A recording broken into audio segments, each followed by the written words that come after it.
Now that we've installed motorcycle carburetors on our 1986 Honda Prelude, the only thing stopping us from scorching the earth is a worn out clutch that we will remedy right now. And I, your host, the one and only infamous Kentucky Yankee without a doubt, would be glad to guide you through this entire process. First step, we'll unhook the negative battery terminal. And I am quite upset about this step because I just set the clock inside of there. We're gonna start with this bracket, and it's connected to this bracket, so it's all gonna come out of here. It's gonna be tough to film. You're not gonna be able to see much because it's tight in here, so I'll just get it out of there. This mount right here is worn out. I like to keep all the pieces together if I can. In this case, it's easier to take this one bolt off and get this out of the way. Oh, well. Much easier, because look, the bracket came out with it and everything. Here comes a starter out of that hole. Looks fairly new. Just keep the bolts with the parts you take off. That'll make it easy to put back together. Just a quick and friendly reminder to newcomers, because all of my loyal viewers are on board.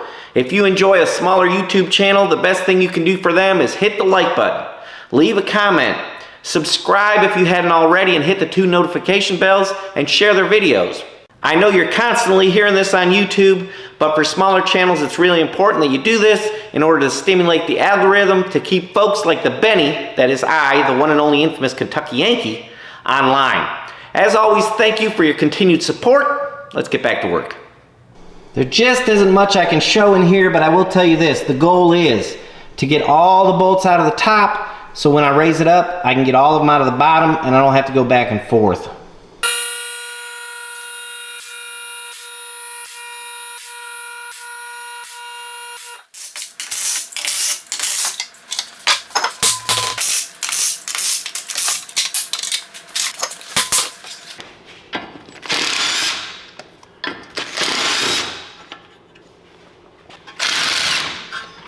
Brake line bracket right there. Looks like it's got 2 on it.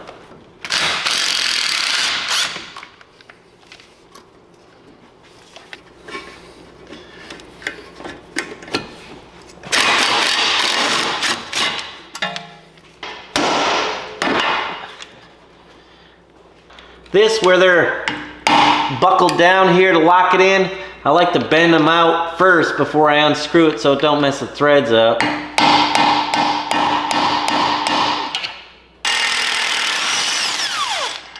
.32 millimeter. That's good, it's nice and loose. Before we pop the axle loose, let's see what kind of fluid's in here, if any, and drain it. Looks pretty decent, pretty clean, and appears to be full, I'll bet. Wonder what kind of fluid that is. It's not gear oil. I don't know what it is. Good enough for now. When I get it back in, we'll drain it some more, but man, that fluid looks good, fairly clean, and the transmission shifted like a brand new car. So we're good, I think, there.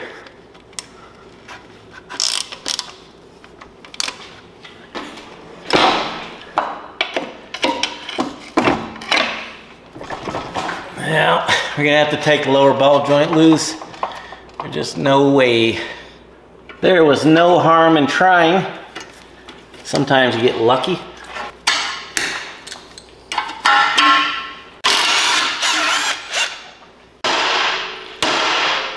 I don't use a pickle fork because it damages the boots. And I know there's new ways of doing it, but I'm old.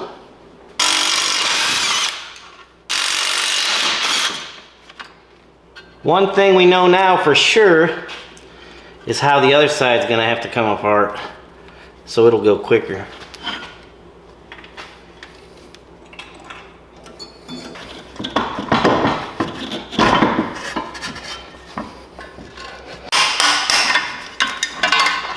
Sticking. I was afraid it wouldn't fit through that, and it doesn't. But I am not going to unbolt that. I'm just gonna leave it hanging. Get it out of the way. That won't hurt a thing. No point in taking any more apart.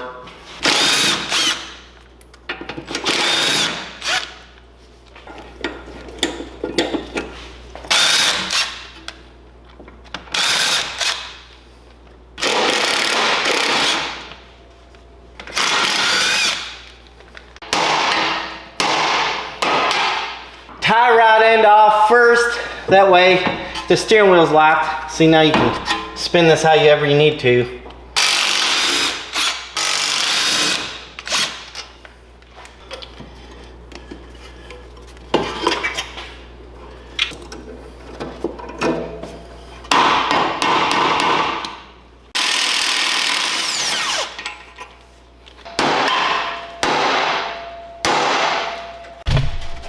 Dang, I hope I didn't hit my fender.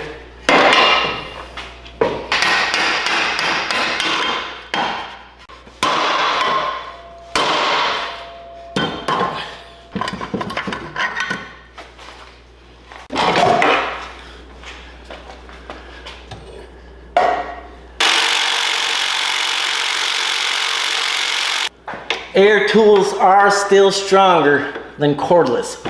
And I know people are gonna argue, they're gonna say, oh, I got this cordless and that cordless, whatever. Ah, man, that's tight. Too tight.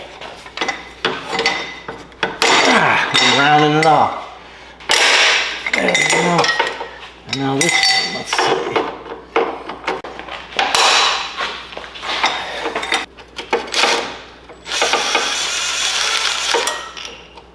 All of that for this little stupid bracket. Shift linkage. Oh, that's tight. There it goes.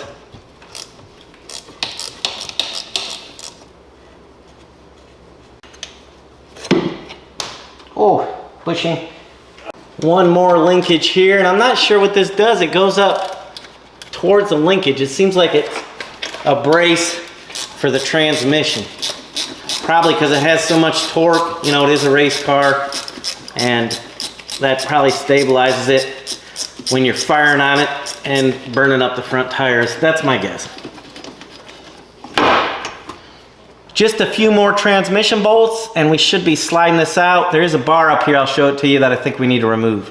This bar right here, when the transmission comes down, I'm afraid this end of it might catch it, so we might as well get it out of the way right now.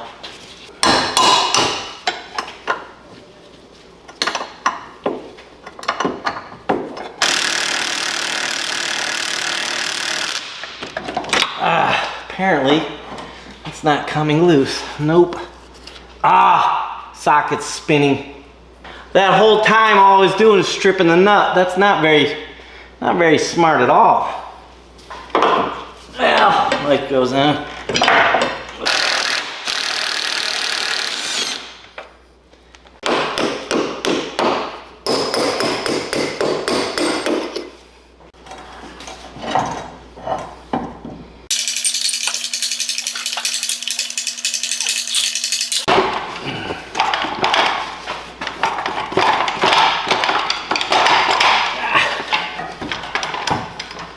Feels like something.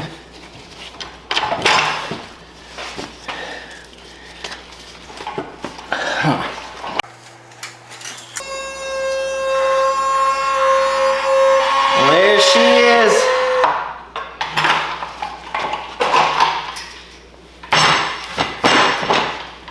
Time for the main event. But what's going on here? Look at that bolt. It's sticking out, way out, and it's tight in there too. It's not loose.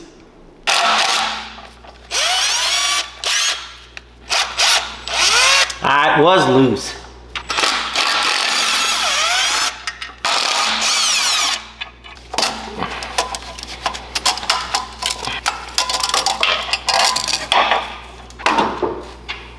The clutch was indeed fried. This side is the flywheel side. This side, pressure plate side, is not as bad, but she's done. Toast. We're not done yet. Where did all this oil come from? Right here. We need to figure that out. It's either a rear main seal are the seal right here in the front of the transmission. And they both need to be replaced.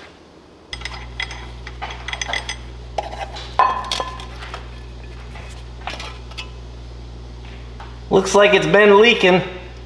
Oil pan too, possibly, not sure. That seal's got to be replaced.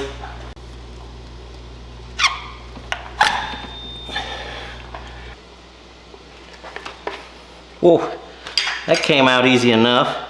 It's a good thing we're replacing that because it must be dried up to come out that easy.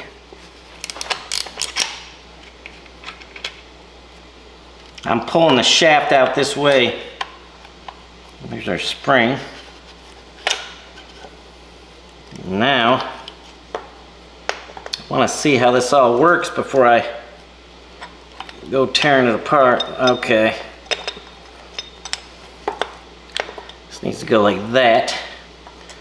Just like that. The seal must be from the inside of the transmission or something, because I don't see one there. So this won't be getting a seal here. Let's see how easy this one comes out.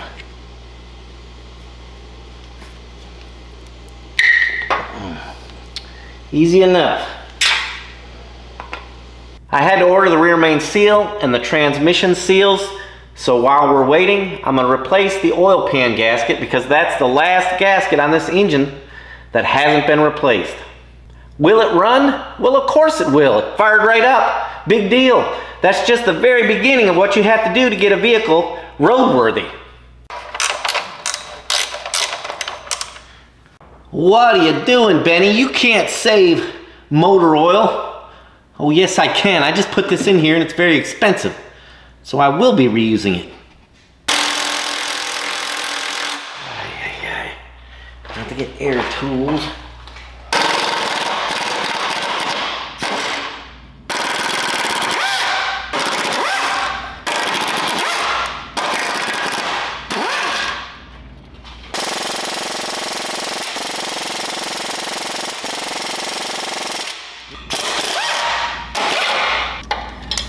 See the difference what an extension makes? The longer the extension, the more power you lose in your tool.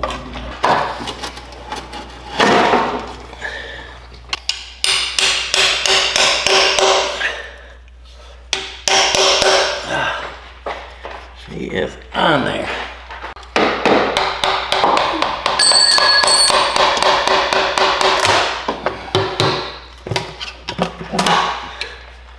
That thing is probably original. It is stuck on there. It's a good thing we're changing this one out. She is dry and brittle and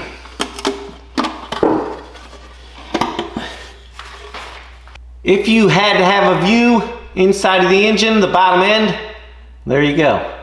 All the rod bearings are nice and tight, which we already established that when we replaced the head gasket. Very brittle, this old gasket. If I could get it there, see, just tearing apart. When it gets that hard, it's not going to seal good anymore. So will it run? Yeah, but I still got to clean all this grease off the transmission and oil pan and bracket and everything else before I can put it back together after putting new seals in it. Will it run? Yeah, it'll run. Hey Benny, didn't you used to have a great big nice parts washer that you could have just thrown all these parts into it, waited 30 minutes and then pulled them out with them steamy clean? Yep, I sold it. Time to prep the flywheel. I've got some 36 grit here.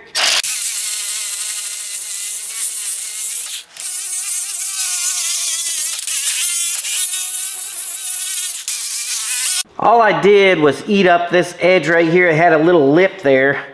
And I was careful not to dip it in here. It's not dipped, it's just ground down just a little bit. I kept moving because you don't want it uneven there. I'll probably get this outside edge just a little bit more. I'm not going to have this machined because I don't think it needs to be. It has to be deglazed. You may not want to be as aggressive as I'm being with it like this because you can screw it up.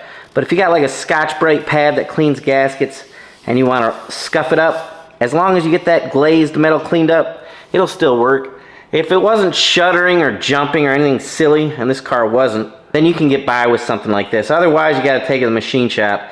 It didn't have no hot spots on it or anything, so should be good. I'm gonna just polish it up a little bit with some 80 grit.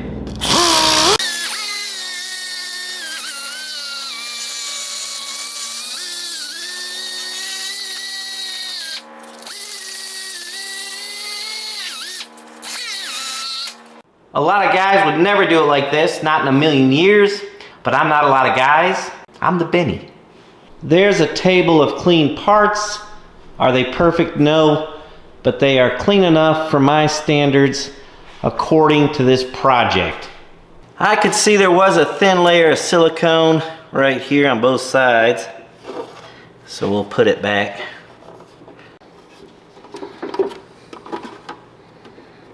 So now I gotta go up in the vehicle, and there's always a little bit of silicone right here in these corners. One here, here, here, and here, so I'll do that. We're going the right direction now, going back together.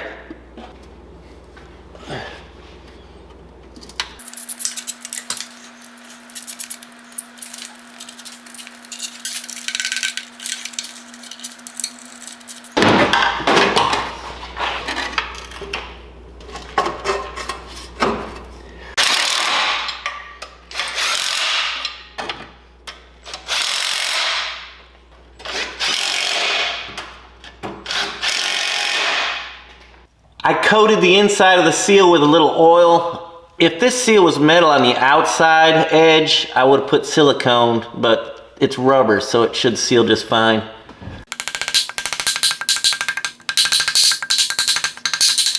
I'll finish it up off camera. This is one of them deals where I got a light like right here, and the camera's like right there, and I can't get up in it, so let me get this done.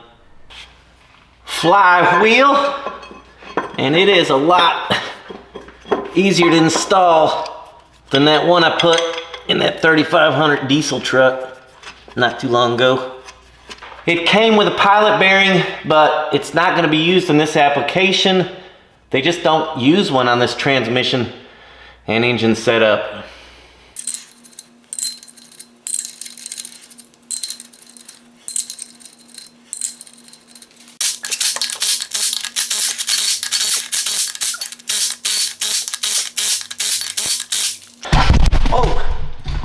Almost lost my camera. A little spline lube. This is a Saks kit. I think that's a good clutch. I could have got cheaper ones, but thought we'd go with this. And when you have a race car like this one, you need the best clutch you can get, so that's what we have here. So where it's thicker up like this usually is the pressure plate side. It's usually flat on this side, the engine side. So it'll fit inside the pressure plate like that. Then you got your line-up tool that'll fit right in through there and bolt it up. I should have saved the spline grease, I guess, for after I got this installed. What's going on here? You better fit. Oh, you had better fit. Huh. If this pressure plate doesn't work, I will be so upset. And it looks like I'm getting ready to be upset. Junk. Sorry about that. I'm so used to getting the wrong parts that I almost lost it right there. So this will only fit on one way. I don't think I've ever seen that before.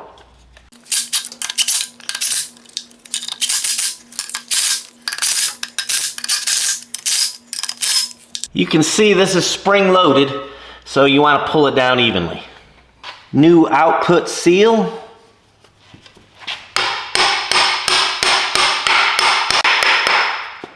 Somebody always comments, not always, but I've heard it many times, it's the same person. I can't remember who it is, but they say, just a little grouchy on your video. Well, whoever you are, I can't remember, but you ought to be loving this one, because I've been grouchy the whole dang time. Let's spin it around here.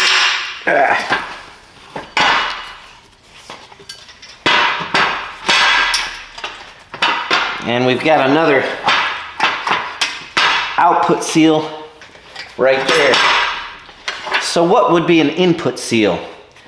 That would be in the front here where it goes in towards the engine. That'd be called an input seal. These are output seals because they go out to the axles. Input, what? Because it goes into the engine?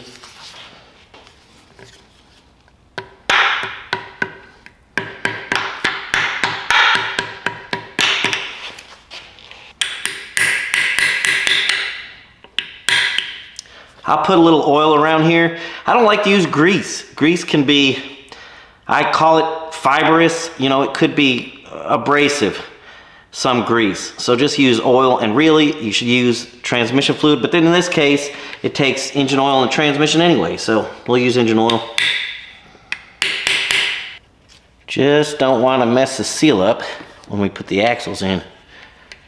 I should have done this yesterday, so it could have been drying up.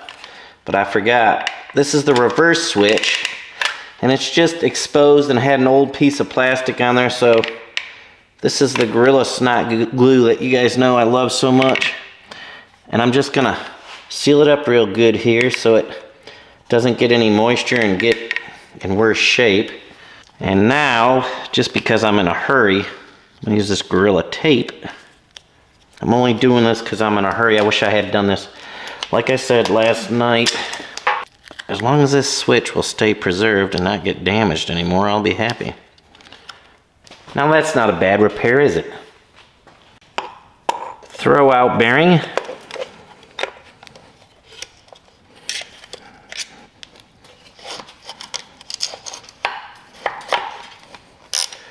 Probably wouldn't hurt to put Loctite on that one, but I didn't. It'll be alright. I'll throw the snug to this. Yeah. Works very nicely.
Remember, this is the nut we kept inside the socket because it was stuck.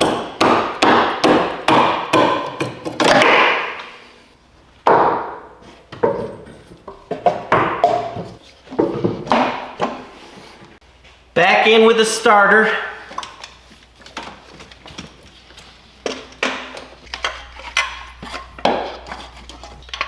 I didn't order these bushings yet, but I will. It's not critical.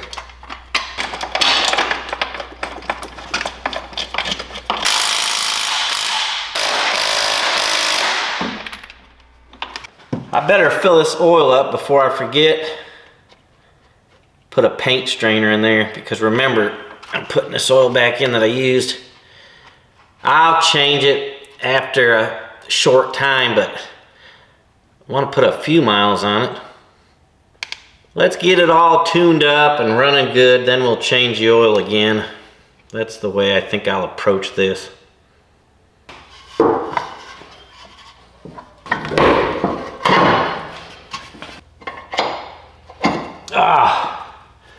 Forgot, I got new ones of those. I ain't put those on.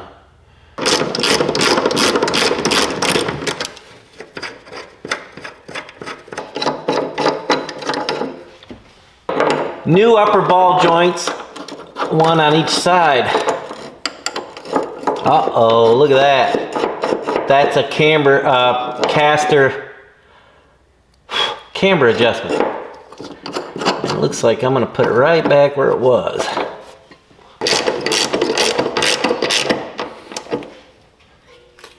I am excited about this ball joint.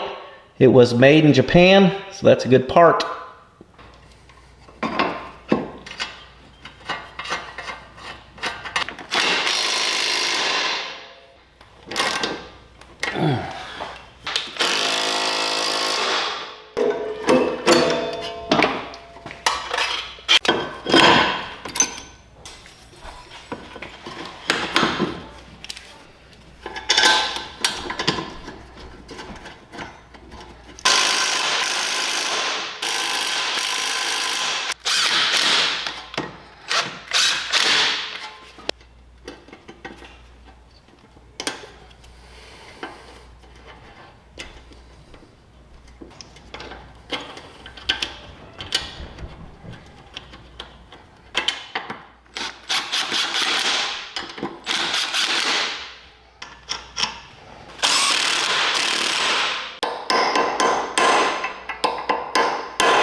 Now remember, I told you, put the tie rod end in last, and that's why, so you can spin it however you need to before you do that.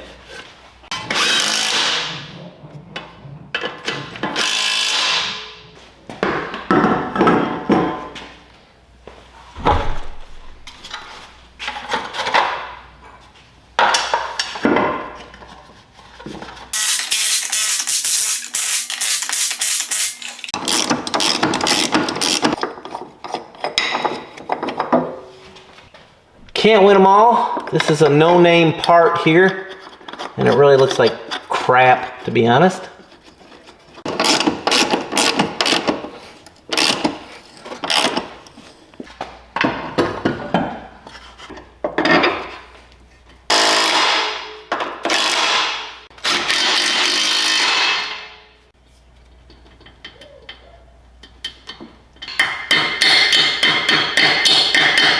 Huh. This garbage pail ball joint did come with its own cotter pin, but it doesn't fit, it's too big. Nope. We'll use it on the bottom, it takes a bigger one. That's how you know it's cheap junk, when they give you stuff for free that doesn't fit.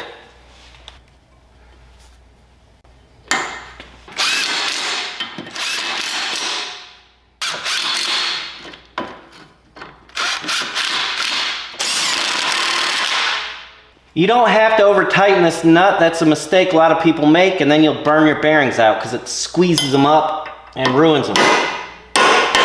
These really don't have to be that tight at all. I don't know why they make such a big deal out of these. I've never seen one come loose. Let's say for argument's sake it does come loose. What's it gonna do? Where's it gonna go?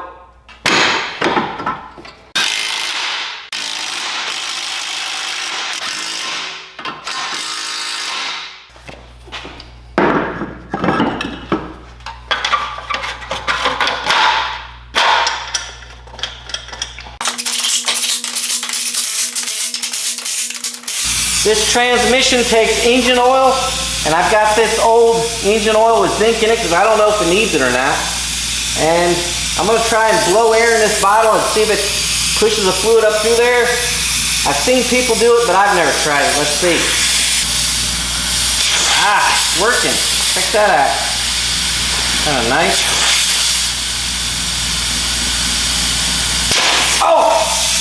I should have known. It is working, I just got too much air pressure. I gotta try a different blowgun.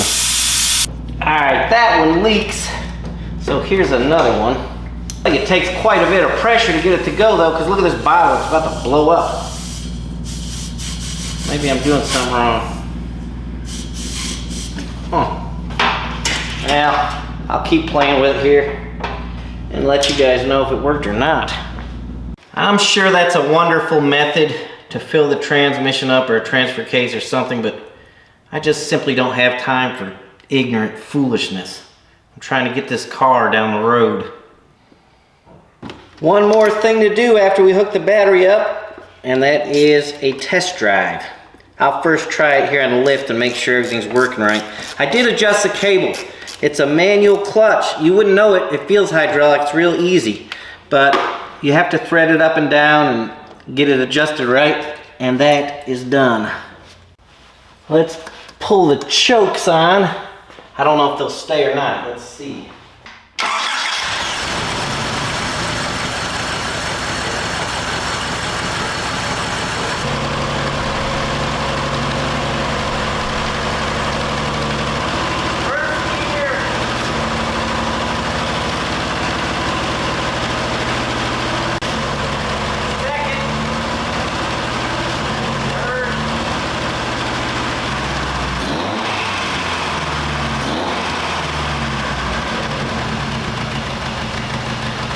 I think the chokes just turned off.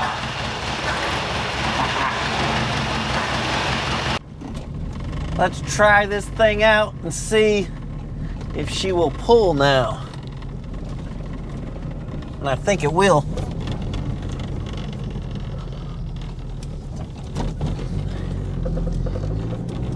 Here we go. First test rip after installing the new clutch. Let's see what happens here. Oh, I almost ran off the road. Oh, I started off in second gear. The clutch must be working then in that case. There we go. She is a runner. Our clutch is pulling. Let's start from a dead stop up this slight grade right here. Here we go, dead stop, full pull.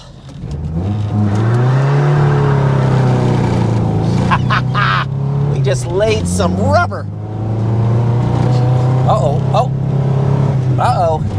She's stumbling at around $4,000. Whoa, that's engine stumble, not, that's engine stumble, not clutch, but it hasn't done that before, I don't think. I think I've seen enough. Let's head on back.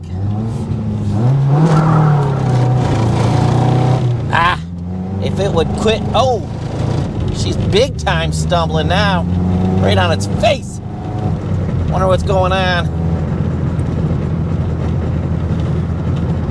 Would appear to be a fuel delivery because we take off good and it's not missing. And then it, you know.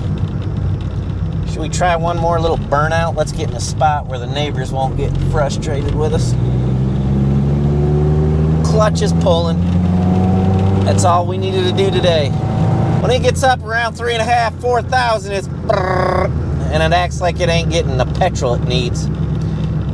I'm sure that's what it is. It's stinking a little bit too. Oh, whoa! I almost ran off the road. This car is like riding around in a go-kart. It's awesome. I like it. It's just my style. Road wagon, rattling all over the place.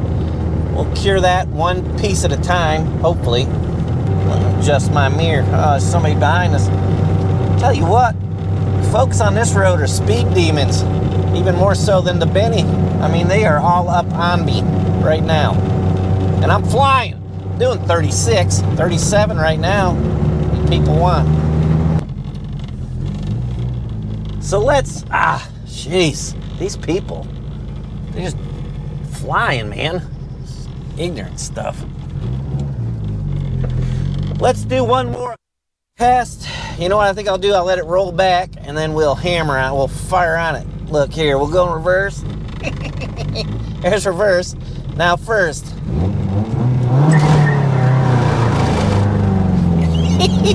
Uh-oh, she's stumbling again. Oh, she's getting worse. Oh, what is going on with you, car? It's almost like it's got a misfire, but not sure. I can't help it. Hey, one more time, just one more time. And I'm sure we'll probably pop a tire this time. But I wonder about our miss. One more. Ooh, it's stinking in here, smoky.